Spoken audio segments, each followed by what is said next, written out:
Bonnie Roseman is a fashion designer, style consultant, and wardrobe architect. She's been traveling the world and working in fashion since the early 80s. She describes her most unique and stylish pieces as wearable art.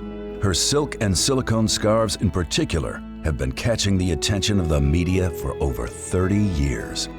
What makes these scarves so special? What makes them stand out?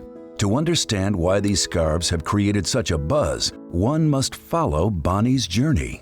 I grew up in Philadelphia, Pennsylvania, and I went to undergraduate school at Temple University, and then I moved to Los Angeles, and I went to graduate school at California State University, Long Beach.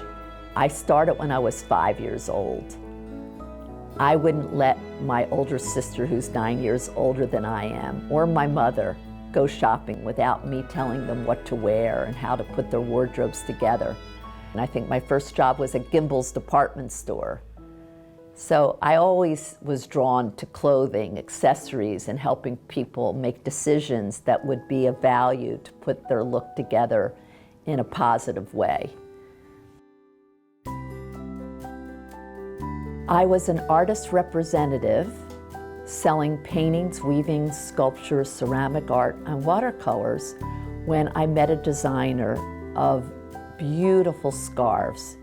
It had a feeling to it that just was different than anything I had ever felt or seen, and it excited me. Her name was Carol Motti, and she was represented by Robert Lee Morris, and his shop was called Artwear. And so I was selling wearable art as well. And when she saw what I had and the quality of the artist that I was representing, she asked if I would be willing to take her pieces around the United States and show them, and it began from there. 4 months later, I had gotten her scarves into the hands of women in over 35 cities and 29 states. And the reaction was, across the board, phenomenal. And we became very close friends. And then, unfortunately, she ended up with pancreatic cancer, and she passed away way before her time.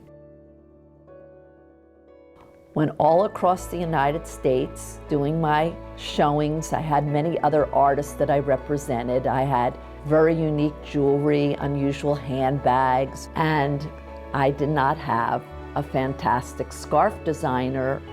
Through word of mouth and referral, was referred to a man in the French Quarter of New Orleans, and his name is Ray Cole, and he and I clicked. He fell in love with what I showed him. I only had a few pieces, and it took him a good while, maybe a half a year, to really figure out how to utilize this product, and came up with a style uniquely of his own.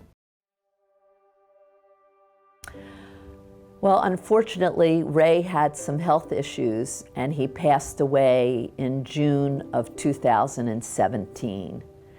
And I was devastated. We had a very close relationship. We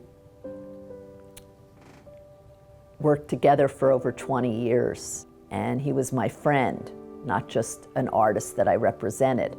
And I was extremely devastated by his loss. After the initial shock, because he died at 68 years of age, I meditated, and my inner voice told me that this was not going to end with him. I did not know where I was going to find the artist, but I had faith that I would keep this going. I was very fortunate that here in Nantucket, I became friendly with a woman who was a client of mine, and she lived in New York as well. And I mentioned to her that I was on this sojourn for an artist to continue the torch. And she brought a woman to my apartment where I was staying in Manhattan and introduced us and her name is Ekta Bushell.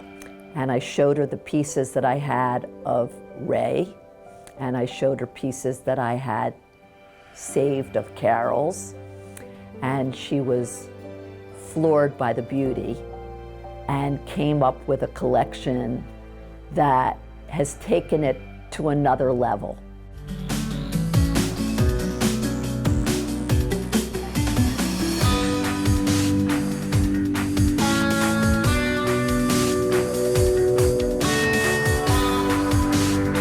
Everything that she has provided for me has been extremely exciting, beautiful. We are constantly talking to one another about ideas. We created this fabulous event. It wasn't just an art opening, it was a happening. People from all over the island volunteered to be models.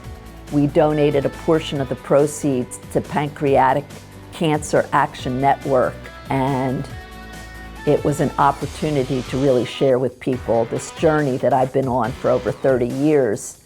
It's a thrill for me to bring something of beauty and artistic talent to the public, especially on the island I love the most, Nantucket.